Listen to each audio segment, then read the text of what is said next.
The fifth state in the southeast region of the United States is North Carolina. The capital of North Carolina is Raleigh. North Carolina has long, sandy beaches on the Atlantic Ocean. The state has over 300 miles of coastline.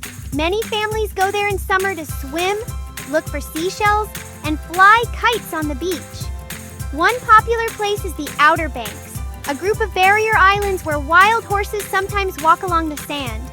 North Carolina is where the Wright brothers flew the first airplane in the world. This happened in 1903 in a place called Kitty Hawk. There is a national park there where you can learn about how they built their first flying machine. North Carolina is also home to the Biltmore Estate. It's the largest house in the United States.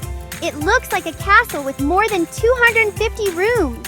It has long staircases and it even has hidden doors and secret passageways. Visitors can walk through the gardens, go on tours, and see how people lived over 100 years ago.